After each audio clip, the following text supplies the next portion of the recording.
అంగన్వాడీలకు మద్దతుగా మండలి నుండి వైసీపీ వాకౌట్ చేసింది. వారి సమస్యలను ప్రభుత్వం పరిష్కరించడం లేదని ఆ పార్టీ నేత బొత్స సత్యనారాయణ మండిపడ్డారు.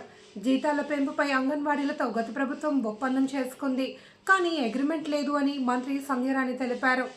మంత్రి ప్రకటనకు నిరసనగా కౌన్సిల్ నుండి వాకౌట్ చేస్తున్నామని ఆయన తెలిపారు. అంగన్వాడీ వర్కర్ల సమస్యలను పరిష్కరిస్తామని మంత్రి లోకేష్ తెలిపారు. అయిపోయిన తర్వాత ఒకసారి పరిశీలించుకోమండి. మీరు చెప్పిన మాటలో 99% ఆనాటి ప్రభుత్వం ఐసీపీ ప్రభుత్వంలో మా తాలూకు అధ్యక్షుడు జరిగిన సమావేశంలో అవన్నీ కూడా ఇంప్లిమెంట్ చేశాం. ఇప్పుడు చేయవలసింది ఏంటంటే ప్రభుత్వం అనేది కంటిన్యూ ప్రాసెస్. ఆ రోజు జీతాలు పెంచుతాము, జనవరిలో మీటింగ్ జరిగింది కాబట్టి, మరి ఏప్రిల్ ఎలక్షన్ ఉన్నాయి కాబట్టి ఈ 3 నెలల తర్వాత వచ్చే ప్రభుత్వం ఎదురుస్తున్నా మేము పెంచుతామని చెప్పి హామీ రాసిచ్చాము. మిగతా విషయాలన్నీ కూడా ఆ రోజే చేశాము.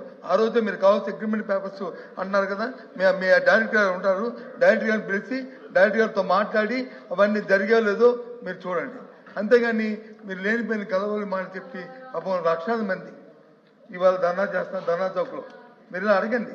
ఇగో మంత్రి గారు ఇవాళ అప్పుడున్న మాజీ మంత్రి గారు ఇవాళ ఎల్ఓపి గారు వచ్చి ఈ సమావేశం పెట్టారంట, ఇవన్నీ చేశామని చెప్పి సభా సాక్షిగా చెప్తున్నారు. ఇది అబద్ధమా నిజమని అడగండి. అప్పుడు మీ అధికారులు అడగండి. కానీ దయచేసి అధ్యక్ష, మంత్రి గారు వచ్చి సభను తప్పుతో పట్టిస్తున్నారు. పేదవాళ్ళని అంగన్వాడీ గురించి వచ్చి మీరు ఈ విషయమైన విధానం మాట్లాడుతున్నారు. వాళ్ళ కోసం వాళ్ళు న్యాయం చేస్తారా చేయరు సూటిగా అడిగారు. ఏదైతే ఆ రోజు జరిగిన అగ్రిమెంట్ ని మీరు కొనసాగిస్తారా లేదా అని. లేదు మేము కొనసాగించాం, మా గవర్నమెంట్ పాలసీ ఇది, ఆ ప్రకారం ఇవి ఇంతే ఇస్తాము అని చెప్పండి, మేము ఒప్పుకుంటాం, వాళ్ళు తెలుస్తుంది. అంతేగాని అసలు విషయాన్ని వచ్చి మప్పు పెట్టి అసలు ఆమె అడిగిన క్వశ్చన్ గురించి సమాధానం చెప్పకుండా లేని చెప్పి దయచేసి ఆ విషయం ఏది ఆ విషయం చెప్పారా? ఏది అగ్రిమెంట్ కొనసాగిస్తాము, జీతాలు పెంచుతాము విషయం చెప్పారా? మాట్లాడలేదు అసలు. మంత్రి గారు అగ్రిమెంట్ లేదని చెప్తున్నారు. అగ్రిమెంట్ ఉంటే ఇమ్మంటున్నారు. అది అందుకే అగ్రిమెంట్ లేదని ఏదైతే మీరు చెప్పారో దానికి మీ అధికారులు అడగండి. దానికి నిరసనగా దానికి అమ్మా కొద్దిగా దయచేసి సమయం పాటించండి. దయచేసి ఏదైతే పేద అంగన్వాడీకి మీరు వచ్చి అగ్రిమెంటే